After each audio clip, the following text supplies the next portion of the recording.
Kerry, thank you for sitting down with me today for our conversation on courage. There was two things that really struck me about you when we first met, and we just got talking about, our lives and where we are and what we're up to.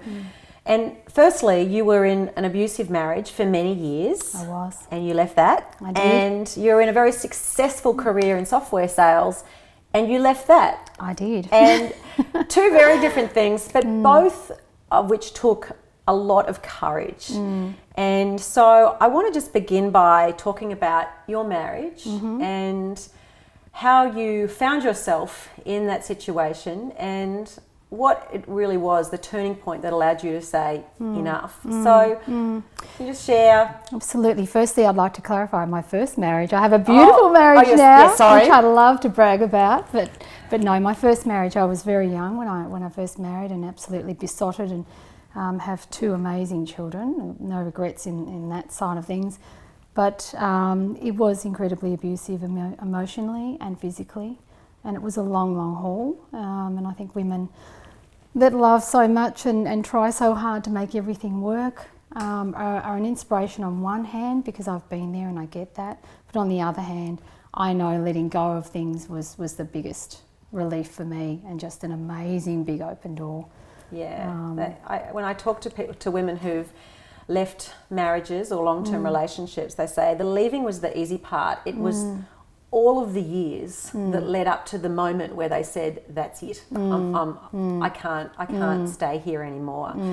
So obviously, when you first got married, you said he was you were 21. He was charming. He was all the things that a lot of would sweep a young girl off their feet. Absolutely. And how did it evolve that you found yourself being physically abused and emotionally abused, obviously? Probably have to mention that it began before we were married, and I think I was quite a gentle soul, and I'd had some kind of abuse in my childhood as well, and that really impacted on me. I think it makes you more vulnerable, because you see something big and shiny and wonderful and think it's going to rescue you and take you away, and I sort of felt safe in that feeling. But he was definitely physically abusive before I got married, so as much as I hate to admit that. Yeah, it's interesting over the years, and I've worked with a lot of women who find themselves sometimes, whether it's in a marriage or out the other side of it, but their world's fallen apart, and they're trying to find a new path and a new identity. When they look back on that relationship, the behaviours that ultimately caused them to leave and the marriage to fall apart were there all along, from the very beginning, from the first date sometimes. There's a tiny heartbeat, but it's always there, always. And yet when we aren't solid in our own sense of self-worth, absolutely, we turn a blind eye, absolutely, we pretend we discount it, we deny want it to go away. We desperately want to help them.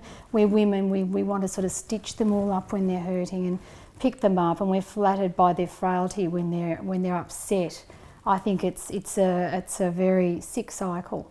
Yeah. You so much want it to work. Oh, with every fibre in your body, and you have children, and I painted so many veneers around all of us. I was our best PR manager and made it look great. Yeah. The police would come to the door. My parents would ring the police, and I would lie to them and say, "Go away. There's no problem here." So when you talk about the physical abuse and the police coming to your door and your parents calling the police, like, what happened? I mean, how did your parents know? I mean... Well, I rang them and said, he's threatened to kill me. So, and I was petrified, of course.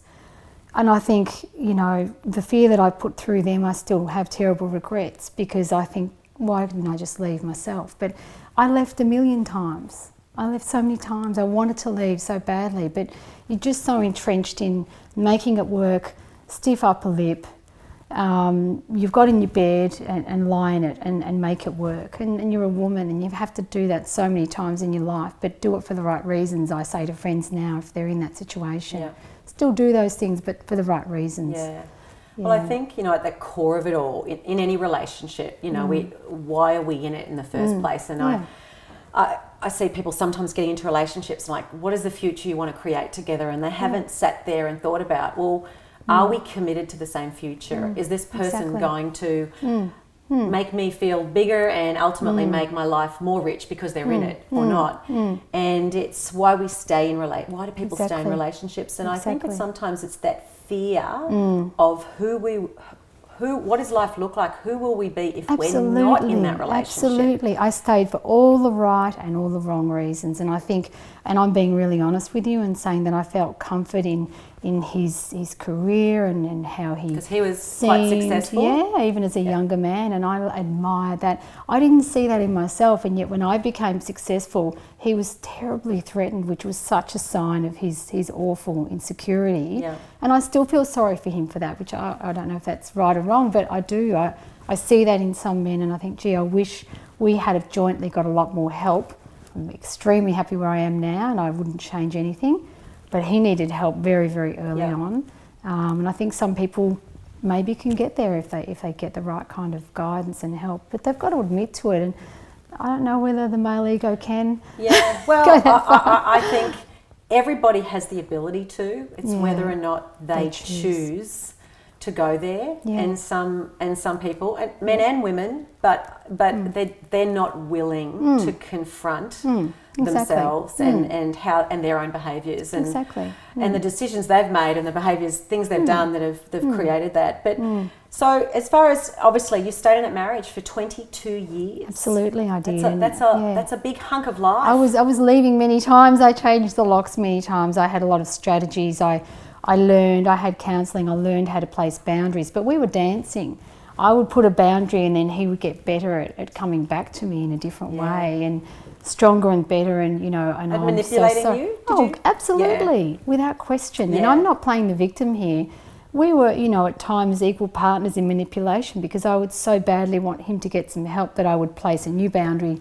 You can't come with me to this function, you can't be here because you can't trust yourself. And we do this sort of thing, and it's interesting. I told somebody the other day, he drove me home once.